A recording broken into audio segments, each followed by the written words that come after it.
There is a quiet moment that happens for a lot of people, usually late in the evening.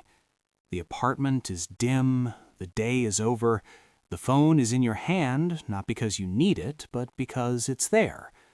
A notification slides across the screen. Then another. Nothing urgent, nothing alarming. Somewhere in the background, money is moving.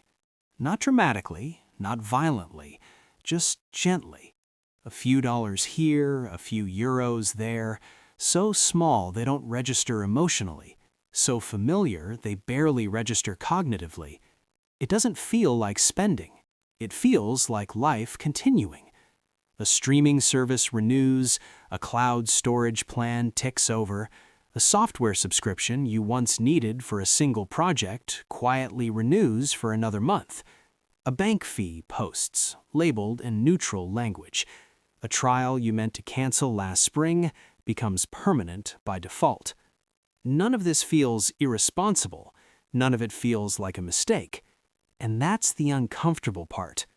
There is no moment of panic, no overdraft alert, no loud consequence. Just a vague sense, months later, that despite working steadily, despite being careful, despite avoiding obvious extravagance, the numbers don't seem to move. Savings grow slowly, if at all. Debt lingers longer than expected. Flexibility feels thinner each year, not thicker. It's tempting to assume this is simply how modern life works, that everyone feels this way, that this is the cost of stability.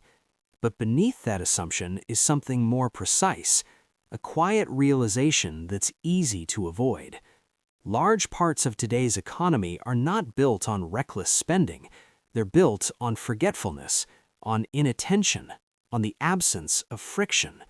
They're built to be invisible enough to never feel wrong, yet persistent enough to never fully go away.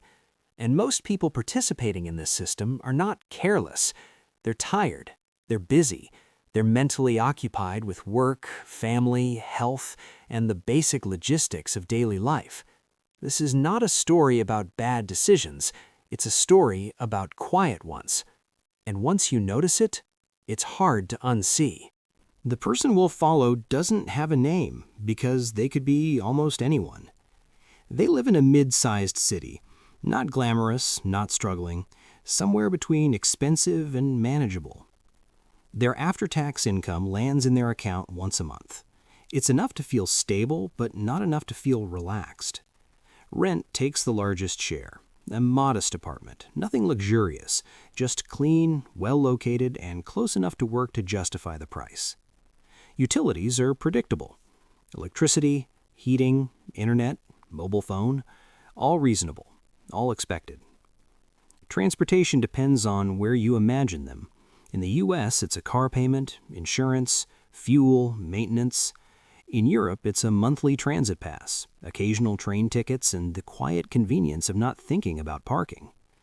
There's still student debt, or maybe a credit card balance that never quite reaches zero. Not alarming, just present. Groceries are planned, mostly. Takeout happens on busy days. Dining out is occasional, justified as social life, not indulgence. Then there are the background expenses, the ones that don't feel like spending. Music streaming, video streaming, another video streaming service for a show everyone talks about, cloud storage, a premium email app, a fitness app that was useful once, a new subscription that feels responsible to keep. Individually, they're trivial. $10, 15 euros, the kind of amounts you don't budget for because budgeting them feels unnecessary. Travel happens carefully. Flights searched late at night, hotels chosen for value, trips spaced out and justified as experiences, not luxuries. On paper, everything looks reasonable. There are no designer purchases, no impulsive shopping sprees, no visible financial recklessness. And yet, when they check their account balance near the end of the month, there's a familiar tightness. Not panic, just constraint. The feeling that if something unexpected happened, there wouldn't be much room to move. This is not failure. This is normal, which is precisely why it's worth paying attention to. What's happening here isn't obvious because it's not designed to be. Modern consumer systems are optimized for continuity, not decision-making.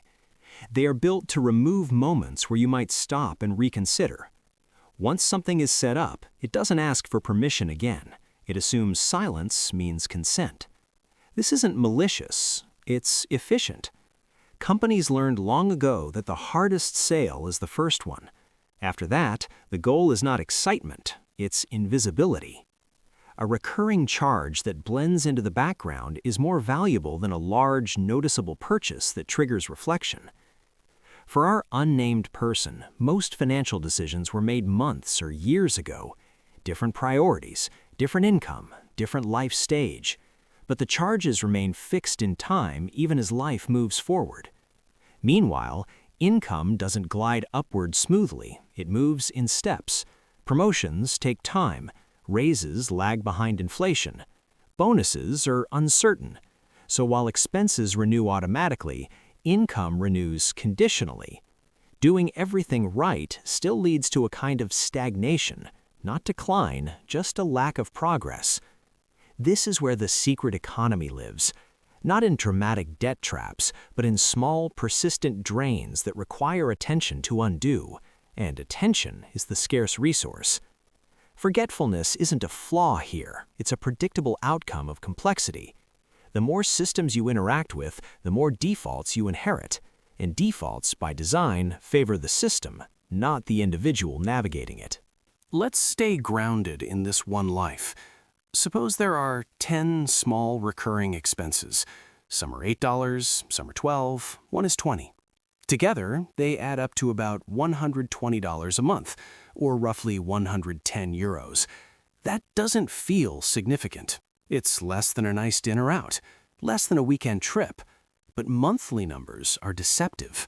Over a year, that's around $1,400. Over 10 years, it's $14,000. Not adjusted for inflation, not invested, just quietly spent. Now layer in opportunity cost, not as a strategy, but as a reality. That money represents flexibility, time off, emergency buffer, reduced dependence on income. Instead, it dissolves into the background. No single charge caused this. No bad decision created it. It emerged from accumulation. That's the part most people never calculate because nothing feels worth calculating. This system works because it aligns with how humans actually think. People anchor their identity to normalcy. If everyone around you lives this way, it stops feeling like a choice and starts feeling like the baseline. There's also loss aversion. Canceling something feels like giving something up, even if you rarely use it. Social comparison reinforces it quietly. You don't want to be the person who can't access something when it comes up in conversation, so you keep it, just in case. And perhaps most importantly, mental energy is finite. After work, commuting, relationships, and responsibilities, few people want to audit their life at a granular level. This isn't stupidity, it's prioritization. The system doesn't exploit ignorance, it relies on exhaustion. The outcome isn't collapse, it's constraint. Over time, choices narrow, not dramatically, just enough to be felt. Changing jobs becomes harder because savings feel thin. Taking time off feels risky. Relocation feels expensive. Income becomes the central stabilizer, not because of debt, but because of commitments that quietly solidified. Nothing went wrong, but fewer doors are open. That's the cost. People who feel calm about money don't necessarily earn more. They think in terms of margin, not maximizing enjoyment, not minimizing spending, but preserving space. They value optionality more than optimization, time more than features, risk reduction more than upside. Money, to them, is not a scorecard, it's insulation. This isn't about discipline, it's about framing. The economy built on forgetfulness doesn't demand action, it simply continues. Noticing it doesn't require urgency, just awareness. Nothing here implies blame, and nothing here is financial advice. This is purely an educational observation about modern systems and behavior. Sometimes clarity alone is enough to reduce anxiety, because once something is visible, it stops feeling mysterious. And if this perspective helped you see familiar patterns a little more clearly, consider subscribing, not to change your life, just to understand it a bit better next time you pause in the quiet.